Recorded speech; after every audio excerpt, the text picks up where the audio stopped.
नमस्कार, उत्तराखंड समाचारों के इस बुलेटिन में आपका स्वागत है। मैं हूं आपके साथ शैलेंद्र भंडारी।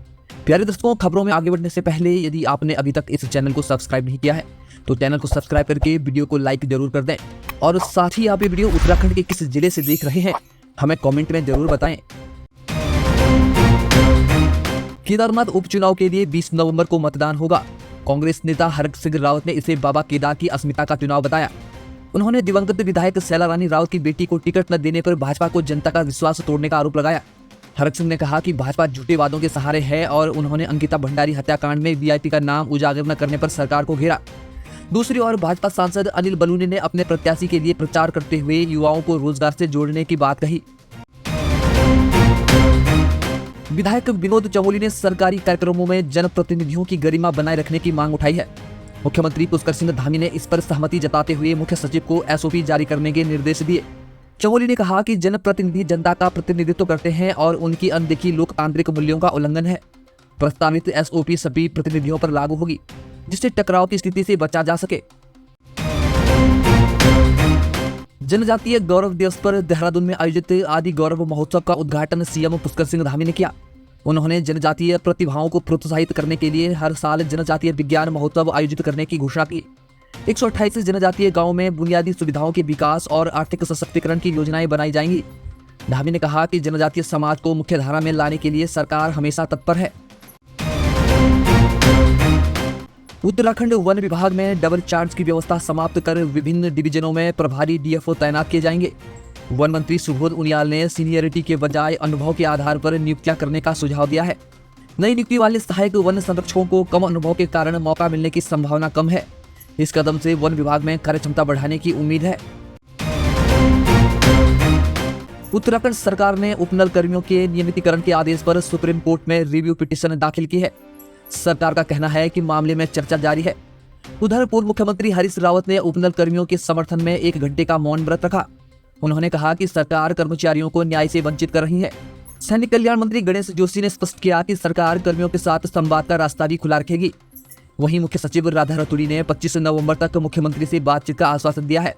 कर्मचारी संगठन सरकार के फैसले का विरोध कर रहा है और सुप्रीम कोर्ट का दरवाजा खटखटाने की तैयारी में है। उत्तराखंड हाईकोर्ट ने सरकार से पूछा कि क्या स्वीकृत पदों पर आउटसोर्सिंग से भर्ती की जा सकती है। यह मामला जिला पंचायत चमोली के 2 कर्मचारियों द्वारा दायर याचिका पर सुनवाई के दौरान उठा। अदालत ने राज्य सरकार से जवाब में भर्ती प्रक्रिया, आउटसोर्स एजेंसियों की सूची और उनके नियमन पर जानकारी मांगी। इस मामले में अगली सुनवाई 4 दिसंबर को होगी। उत्तराखंड में सड़क हादसों की बढ़ती घटनाओं पर मुख्यमंत्री पुष्कर सिंह धामी ने चिंता जताई है। उन्होंने सड़क सुरक्षा नियमावली बनाने के लिए विशेषज्ञ समिति गठित करने के निर्देश दिए हैं। बैठक में उन्होंने देहरादून से गौचर और चिन्यालीसौड़ तक फिक्स्ड विंग एयरक्राफ्ट चलाने की योजना पर भी चर्चा की। सीएम ने शराब की दुकानों और बार के समय पर निगरानी बढ़ाने और ओवर स्पीड व नशे में वाहन चलाने पर कार्रवाई के निर्देश दिए हैं। हाल ही में प्रदेश में हुए हादसों ने कई जानें ली है जिससे सरकार सतर्क हो गई है। श्रीनगर गढ़वाल के प्रसिद्ध कमलेश्वर महादेव मंदिर में बैकुंठ चतुर्दशी पर खड़ा दिया अनुष्ठान संपन्न हुआ। 177 दंपतियों ने इस अनुष्ठान में भाग लिया। महिलाओं ने कमर में जुड़वा, नींबू, श्रीफल, पंचमेवा और चावल की पोटली बांधकर पूरी रात जलते दिए के साथ भगवान शिव की पूजा की। माना जाता है कि इस अनुष्ठान से संतान प्राप्ति की मनोकामना पूरी होती है। अनुष्ठान में देश के विभिन्न राज्यों और पोलैंड जैसे विदेशी दंपतियों ने भी हिस्सा लिया। पौराणिक मान्यता है कि भगवान शिव ने इस स्थान पर भगवान विष्णु को अमोघ सुदर्शन चक्र प्रदान किया था। प्रधानमंत्री स्ट्रीट वेंडर्स आत्मनिर्भर निधि योजना के तहत उत्तराखंड में 40,043 वेंडर्स को 59 करोड़ 64 लाख रुपए का लोन दिया गया।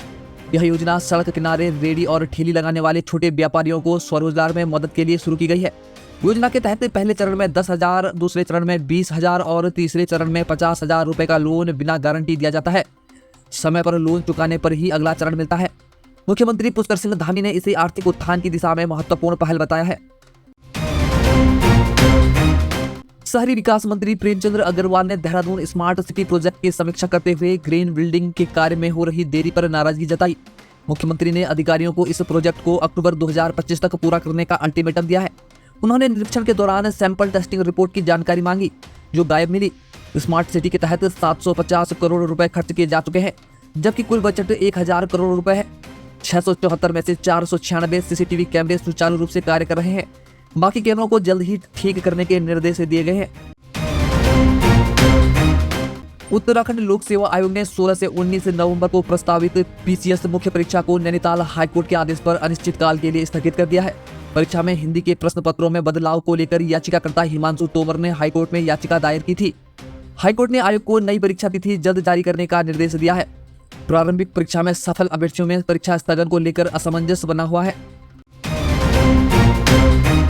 उत्तरकाशी जिले के उडरी गांव में ग्रामीणों ने शादी और अन्य समारोह में शराब परोसने पर 50,000 रुपए जुर्माना और सामाजिक बहिष्कार का निर्णय लिया है। महिला मंगल दल ने कहा कि गांव और बाजार में खुलेआम शराब बेचने और पीने वालों पर भी कार्रवाई की जाएगी। महिलाओं ने ग्रामीणों से शराबबंदी नियम का पालन करने का अनुरोध किया है। हल्द्वानी में परिवहन विभाग ने टैक्स न जमा करने पर 112 व्यावसायिक वाहनों की आरसी रद्द कर दी है। इन वाहनों पर 2 करोड़ 44 लाख रुपए का बकाया है। अधिकारियों ने बकायादारों को कई नोटिस दिए, लेकिन जवाब नहीं मिला। विभाग ने चेतावनी दी कि सड़क पर ऐसे वाहनों को पकड़ा जाएगा। राजस्व लक्ष्य 182 करोड़ रुपए में से 88 करोड़ पहले ही वसूल किए जा चुके हैं। हल्द्वानी के महेश चंद्र कंडवाल अपने कोलों से शुद्ध देसी गुड़ बनाकर देश विदेश में नाम कमा रहे हैं। उनका गुड़ बिना केमिकल और पारंपरिक विधि से तैयार होता है। उन्होंने बताया कि गुड़ की डिमांड उत्तराखंड से दुबई तक है। लोग उनके कोल्हू पर आकर ताजा गुड़ खरीदते हैं। महेश चंद ने कहा कि वे गन्ने के रस को भिंडी की राल में साफ करते हैं। उनके गुड़ की कीमत 60 रुपए प्रति किलो है। अन्य फैक्ट्रियों में केमिकल का उपयोग होता है, लेकिन उनका गुड़ पूरी तरह शुद्ध और बिना मिलावट का है। बद्रीनाथ धाम के कपाट 17 नवंबर को बंद होंगे। इससे पहले 13 नवंबर से कपाट बंद होने की प्रक्रिया शुरू हो गई है। 15 नवंबर को वेद ऋचाओं का वाचन बंद कर दिया गया है। अब 2 दिन गुप्त मंत्रों से पूजाएं होंगी। कार्तिक पूर्णिमा पर श्रद्धालुओं ने अलकनंदा और तप्त कुंड में स्नान किया। इस अवसर पर भारी भीड़ उमड़ी। बीकेटीसी ने बताया कि बद्रीनाथ धाम में कपाट बंद होने की प्रक्रिया धार्मिक परंपराओं के तहत पूरी की जा रही है। उत्तराखंड के कार्यवाहक डीजीपी अभिनव कुमार ने सचिव गृह को पत्र लिखकर यूपी के तट पर स्थायी डीजीपी नियुक्तियों के लिए नियम लागू करने का अनुरोध किया है। उन्होंने सुप्रीम कोर्ट के निर्देशों के तहत प्रक्रिया को सुधारने का सुझाव दिया। पत्र में उन्होंने पारदर्शी तंत्र और राज्य सरकार की निर्णायक भूमि सुनिश्चित करने की बात कही। डीजीपी ने उत्तराखंड पुलिस अधिनियम 2007 के प्रावधानों पर विचार करने का भी आग्रह किया है। बिरसा मुंडा की 150वीं जयंती पर पीएम मोदी ने जनजाति समुदाय से संवाद किया। हल्दू खाता में बोक्सा समुदाय ने भाषण सुना। विधायक राजकुमार पोरी ने कहा कि आदिवासी उत्थान के बिना विकास अधूरा है। उत्तराखंड गौ सेवा आयोग अध्यक्ष ने कहा कि सरकार आदिवासियों को मुख्यधारा में लाने के प्रयास कर रही है। वहीं जनजातीय समुदाय के उत्थान में योजनाओं को धरातल पर उतारने की बात प्रमुखता से हो रही है। कार्यक्रम में कई अधिकारी और जनप्रतिनिधि भी उपस्थित रहे। राजाजी टाइगर रिजर्व के पर्यटक रेंजों के द्वार शुक्रवार को खोल दिए गए। मोतीचूर में पूजा अर्चना के बाद वन्यजीव प्रतिपालक हरीश नेगी ने गेट खोला। रक्षा मंत्रालय के 60 सदस्यीय दल का फूल मालाओं और तिलक से स्वागत किया गया। पार्क में हाथी, बाघ, हिरण, सांभर और मोर जैसे वन्यजीवों के साथ जैव विविधता का अनुभव लिया जा सकता है। पार्क प्रवेश शुल्क भारतीयों के लिए 150 और विदेशी पर्यटकों के लिए 600 रुपए है। राष्ट्रीय खेलों के कैंप 15 नवंबर से शुरू हो गए हैं, लेकिन तैयारियां अभी अधूरी हैं। जिलों के खेल अधिकारी देहरादून में व्यस्त हैं, जिससे कैंप व्यवस्थाओं में देरी हो रही है। खिलाड़ियों को 2021 के अनुसार 250 रुपए खाने और 150 रुपए रहने का भत्ता मिल रहा है। भत्तों में बढ़ोतरी का प्रस्ताव अभी लंबित है। समाज कल्याण विभाग के अपर सचिव ओमकार सिंह को पुनर्गठन विभाग का प्रभार दिया गया है। स्वास्थ्य कारणों से उन्होंने समाज कल्याण की जिम्मेदारी छोड़ने का अनुरोध किया था।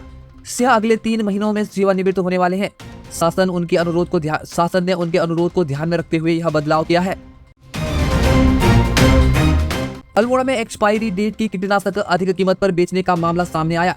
आरटीआई एक्टिविस्ट दीपक करकेती ने आरोप लगाया कि किसानों को एमआरपी से ज्यादा दाम पर 5 साल पुराने कीटनाशक दिए गए हैं। जांच के लिए कमेटी गठित की गई है। किसानों से 45 रुपए की जगह 85 रुपए प्रति पैकेट वसूले गए हैं। सीमा सड़क संगठन बीआरओ में 466 पदों के लिए भर्ती शुरू हो रही है। आवेदन प्रक्रिया 16 नवंबर 2024 से शुरू होगी। इस भर्ती में draftsman, supervisor, turner, machinist, operator और ड्राइवर जैसे पद शामिल हैं। इन पदों के लिए 10वीं पास उम्मीदवार आवेदन कर सकते हैं।